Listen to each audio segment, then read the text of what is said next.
안녕하세요. 우리본TV 김경환입니다. 오늘은 허리가 구부정해지고 다리가 아파서 보행이 어렵고 가다쉬기를 반복하게 되어 특히 어르신들의 삶의 질을 떨어뜨리는 요추 협착증에 대해 자세히 알아보도록 하겠습니다. 요추 협착증은 척추신경이 지나가는 척추관과 척추관의 출구인 신경구멍이 좁아져서 척추신경을 감싸고 있는 경막낭과 경막낭으로부터 분지되어 나온 가지신경이 압박되어 허리 통증과 다리 통증, 특히 보행 시에 파행을 유발하는 질환을 지칭하며 65세 이상 노령층에서 허리 수술을 받게 되는 가장 흔한 원인 중 하나입니다. 협착증은 여성에서 더 많이 발생하고 특히 척추 분절이 디스크를 중심으로 어긋나게 되는 퇴행성 척추 전방 전이증과 동반되는 경우에는 발생률이 약 4배에 이릅니다. 이는 호르몬의 변화와 이로 인한 인대가 늘어남으로써 기인한다고 알려져 있습니다. 직업이나 생활 습관과의 연관관계는 아직까지 명확히 알려진 바는 없으며 최근 협착증 진단이 늘어나는 것은 전반적인 고령 인구의 증가 때문인 것으로 생각됩니다. 대부분의 퇴행성 협착증은 40대에서 시작하며 5, 60대에 점차 악화되며 3, 4요추간, 4, 5요추간, 그리고 5요추, 1, 천추 사이에 주로 발생합니다. 초기에는 허리 통증만 있는 경우가 대부분이며 협착증이 심해지면서 엉덩이와 허벅지가 당기는 통증이 심해지며 무릎 아래에서 발바닥까지 저리고 시린 통증 등과 같은 증상을 호소하게 됩니다.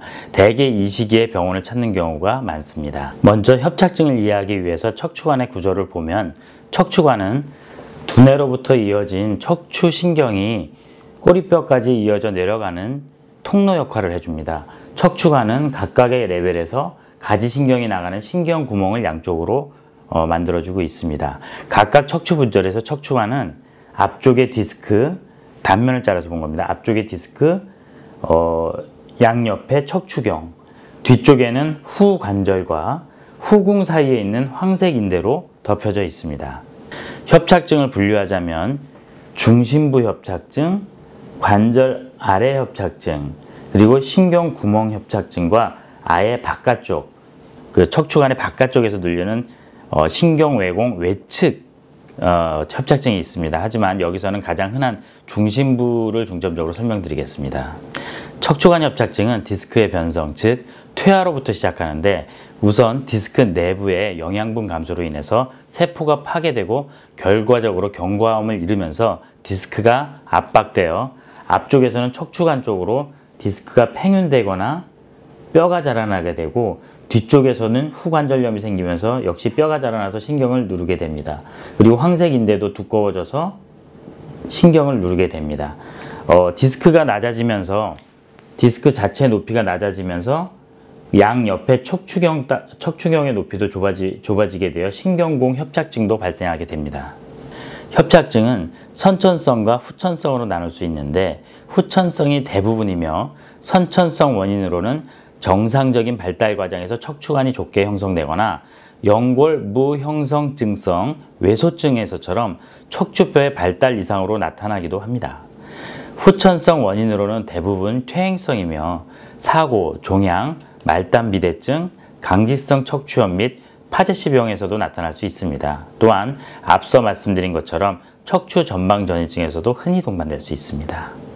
협착증은 위에서 설명한 병변들이 척추신경을 압박하여 발생하며 직접적인 신경 압박이 아니더라도 척추신경을 싸고 있는 경막낭과 주변 혈관을 압박하여 영양 공급을 저하시키고 염증 물질의 분비를 일으켜 통증을 일으키는 것으로 알려져 있으며 병변의 심한 정도가 증상의 심한 정도와 꼭 일치하지는 않아서 개인별 특성과 협착 부위의 혈액 공급을 통한 보상 기능에 개인차가 있다고 알려져 있습니다.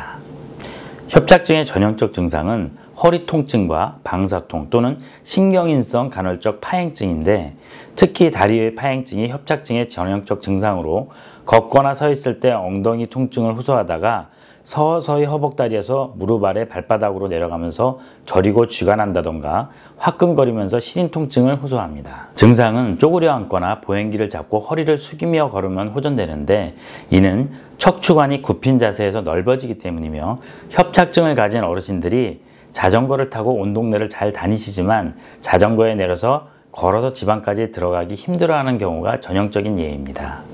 협착증의 경우 아주 심하더라도 대소변 장애는 드물며 생기더라도 대부분 아주 늦게 일어납니다. 환자를 진찰할 때 보호자들이 환자 다리에 마비가 되어 있다고 얘기하는 경우가 많으나 이는 대부분의 경우 오랫동안 통증으로 움직이려 하지 않았기 때문에 체력이나 지구력이 떨어진 것이지 운동마비가 아닌 감각 이상인 경우가 많습니다. 협착증의 진단 중 가장 중요한 것은 환자의 증상이며 치료의 레벨과 정도를 확인하고 다른 질병과의 감별을 위해 방사선학적 검사나 신경전기 검사를 시행합니다. 진료를 하다 보면 환자분께서 MRI만 찍으면 되지 왜 엑스레이까지 찍냐고 물어보는 경우가 많은데요. 각각의 검사는 보고자 하는 바가 다르고 수술을 고려하는 경우에는 수술법을 정하는데도 여러 검사를 비교하는 것이 중요합니다. 검사 장비의 발달로 척추뿐 아니라 의료 분야 전반에서 정확한 진단이 가능해졌고 꼭 필요한 부분만을 치료할 수 있게 되었습니다. 물론 불필요한 검사를 하는 것은 없어져야 하겠지만 검사를 자세히 해서 환자에게 해가 될 일은 없습니다. 엑스레이는 움직이면서 찍을 수 있으므로 척추에 불안정증이 있어 흔들거리는지 여부를 알 수 있고 척추 전체를 찍을 수 있으므로 밸런스의 문제나 변형을 발견하는 데 도움이 됩니다. CT는 뼈를 보는데 아주 좋은 검사로 협착증을 일으키는 병변이 말랑말랑한지 딱딱한 뼈인지 여부를 알 수 있습니다. 또한 뼈의 손상 여부도 잘 알 수 있습니다. MRI는 척추 협착증의 필수 검사로 신경과 연부 조직을 자세히 구분하여 볼 수 있고 뇌척수액의 흐름을 보는 경막조형 MRI로 협착증의 심한 정도를 눈으로 확인할 수 있습니다.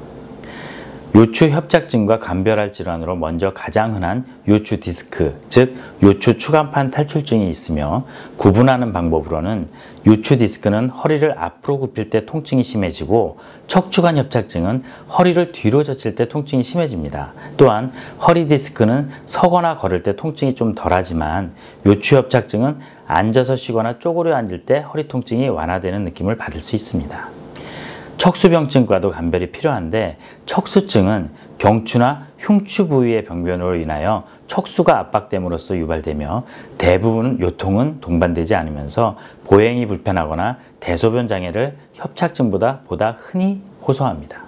드물게는 요추관 협착증과 동시에 경추관 협착증도 5에서 20% 정도 나타날 수 있는 것도 유념하여야 합니다. 다음 감별할 질환은 다리 관절염으로 흔히 혼동되는 엉덩이 관절염은 전형적으로 사타구니에서 앞 허벅지로 뻗치는 통증을 호소하고 진찰상 엉덩이 내회전 제한을 보입니다. 양반 다리기를 하기 힘들어합니다. 협착증에 의한 다리 통증, 즉 파행과 가장 비슷해서 진단에 어려움을 주는 혈관성 파행은 주로 다리 근육에 나타나며 발 쪽에서 허벅지 쪽으로 올라오는 양상의 통증을 보입니다. 걷거나 자전거 타기로 악화되며 서 있거나 활동을 중단하면 빠르게 좋아지고 오르막에서 통증이 심해지고 발등의 박동이 약하거나 없어진 소견으로 감별합니다. 다음은 신경 자체의 성장에 문제가 생기는 말초신경병으로 당뇨, 비타민 결핍증, 화학요법, 약물의 남용, 알코올 중독 및 독소에 노출된 경우에 발생하며 주로 양말 신는 부위 전체에 나타나고 활동과 무관하게 나타납니다. 근전도 검사가 감별 진단에 도움이 됩니다. 노인성 척추 구분증도 협착증과 혼돈되는 경우가 많은데요. 구분증의 경우 주로 등에 국한된 등 통증을 보이지만 실제적으로 구분증과 협착증이 같이 존재하는 경우가 많아 증상이 같이 나타나는 경우가 대부분입니다. 다음은 협착증의 치료에 대해 알아보겠습니다. 협착증의 치료는 보존적 치료와 수술적 치료로 나눌 수 있겠습니다. 보존적 치료는 소염 진통제와 근이완제, 오팔몬 계통의 혈관확장제를 주로 사용하고 항우울제를 사용하는 경우도 있습니다. 다음으로 신경차단술이나 신경성형술과 같은 협착증 내 약물 주입 치료가 있는데 협착 부위에 국소적으로 많은 양의 국소 마취제와 스테로이드 혼합용액을 주입하여 통증을 일으키는 염증 물질을 씻어내고 협착 부위 연부 조직의 부종을 감소시켜 협착성 병변을 다소 풀어줄 수 있습니다. 신경 성형술의 경우에는 뇌별이 여러 군데이거나 협착이 심하여 약물 주입이 잘 안 될 경우에 도움이 됩니다. 전에도 설명드렸듯 뼈 주사라고 스테로이드 주사를 꺼리는 분들이 많으신데요.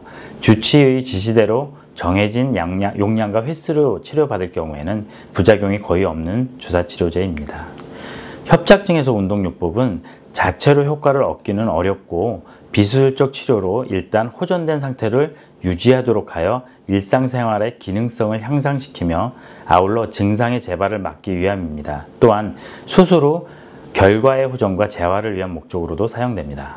협착증에 대한 수술적 치료에 대해서는 수술과 비수술 간 장기 예후에는 차이가 없다는 보고도 있으나 협착증을 너무 방치할 경우에는 허리 굽음이 심해지고 고관절이나 무릎 관절도 2차적으로 나빠질 수 있으며 통증에 의한 활동력 저하나 와병이 길어질 경우 욕창, 폐렴 등의 2차 합병증이 발생할 수 있고 삶의 질에도 영향을 미치므로 충분한 보존적 치료에 반응이 없을 경우에는 적극적인 치료를 고려해야 합니다.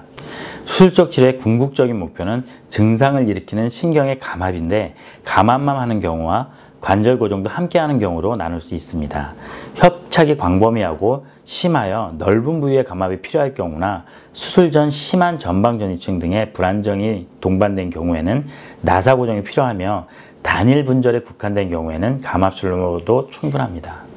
또한 현미경 등 장비와 기술의 발달로 최소로 감압수술이 가능하여 나사 고정술의 필요성을 많이 줄였고 게다가 최근에는 내시경으로 정상 조직의 손상을 거의 주지 않고 신경 감압만이 가능하며 대부분의 협착증을 치료할 수 있고 고정술과 감압술의 효과에 대해서 논란이 있는 초기 척추 전방 전이증의 치료에서도 내시경으로 정상 조직 손상을 최소화하여 수술 후 불안정증의 악화를 막을 수 있습니다. 또한 내시경 수술의 경우 허리 마취나 부분 마취로도 가능하여 전신 마취가 어려운 고령 환자에서도 비교적 안전하게 수술을 시행할 수 있습니다. 지금까지 내용을 정리해보면 첫째, 협착증은 허리 통증과 보행 시 하지 저림, 시림, 통증을 나타내는 파행을 특징으로 하며 쪼그려 앉거나 허리를 숙이면 통증이 호전되는 질환명이다. 둘째, 혈관성 파행, 말초신경 질환, 관절 이상과 관별해야 한다. MRI 등의 검사상 협착이 심해도 혈액 공급 등의 보상 기전이 좋아서 증상이 없는 경우도 있으므로 치료는 증상에 맞추어 결정해야 한다. 넷째, 참는다고 너무 방치할 경우 허리 굽음증이 악화될 수 있으므로 충분한 보존 치료에도 일상생활이 어려울 경우 수술적 치료를 고려해야 한다입니다. 나이가 많다고 해서 무조건 참고 지내야 할 이유는 없습니다. 건강하고 행복한 삶을 위해 오늘 강의가 여러분께 도움이 되셨길 바랍니다. 여러분들의 많은 관심 부탁드리며 구독, 알림 부탁드립니다. 감사합니다. 늘 건강하세요.